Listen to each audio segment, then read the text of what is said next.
తసరవల బొడ్డు BR నాయుడా చాలా కాలం యాదుండేటట్టయితే చేస్తా ఉన్నావు నిజంగా నువ్వు. ఐఎమ్ వెరీ స్ట్రాంగ్,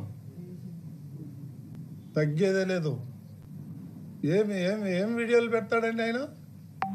ఇప్పుడు ఏదైతే వీడియోలు పెట్టాడో వాళ్ళ ఫ్యామిలీ మా ఫ్యామిలీ మోర్ దెన్ 30 years నుంచి మాకు ఫ్యామిలీ పరిచయాలు ఉన్నాయి.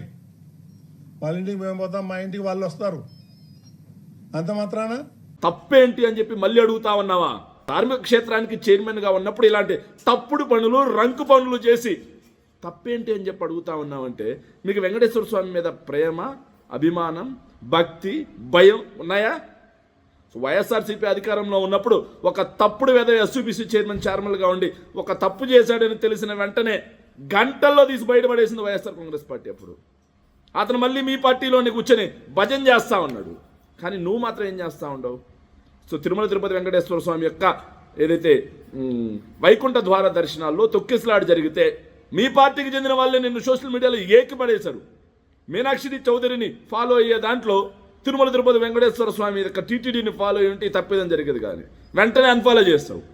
ఇప్పుడేమో ఇంకొకరు చాంతాడంతుందంటే చిట్ట తీయడానికి సిద్ధపడతా ఉన్నారు. అందరూ బయటకు వచ్చి మాట్లాడడానికి తమరి భాగోతాలన్నీ ఇన్ని భాగోతాలు చేస్తూ రంకు నేర్చినాము బొంకు నేర్చిన అన్నట్టుగా తప్పేంటి అని అడుగుతా ఉన్నావా? ఇంకెంతకు మించి ఏముంటుంది తప్పు? సో ఆల్రెడీ చెప్పాం మీకు, తిరుమల తిరుపతి వెంకటేశ్వర స్వామి కలియుగ ప్రత్యక్ష దైవం. ఆయనతో పెట్టుకుంటే రంగుబడుద్ది. సో ఆయన ఆగ్రహవేశాలకు గురైనప్పుడు తంతే ఆకాశానికి తొక్కితే పాతాలని తప్పిస్తే భూమి మీద ఉండే ప్రసక్తే లేదు. వెంకటేశ్వర స్వామితో రాజకీయాలు ఆడకండి అయ్యా అని చెబితే ఈరోజు వచ్చి రాజకీయాలేమో వెంకటేశ్వర స్వామికి కలంకం అంటించారు. ఈరోజు వచ్చి నువ్వు తప్పుడు పనులు చేస్తూ టీటీడీ ప్రతిష్టని దెబ్బతీస్తున్నారు వైఎస్ఆర్సీపీ వాళ్ళు అంటారా? టీటీడీ ప్రతిష్ట దెబ్బతీసిందే మీరు.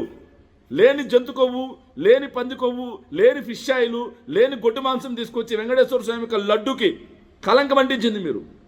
సో వెంకటేశ్వర స్వామి యొక్క లడ్డు తయారీలో కల్తీ నెయ్యి వాడింది కూడా మీ చేతగాని అసమర్థత వల్ల.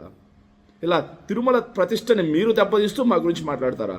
తప్పుడు పనులు చేస్తూ తిరుమల తిరుపతి వెంకటేశ్వర స్వామిని అడ్డు పెట్టుకుంటారా? టీటీడీని అడ్డు పెట్టుకుంటారా? సో రంగు పడుద్ది అని చెప్పాను, రంగు పడింది. సో వెంకటేశ్వర స్వామి యొక్క ఆగ్రహవేశాలకు గురైతే పాపం పండితే ఎలా ఉంటుందో వినండి అయ్యా బాబు అన్నాం.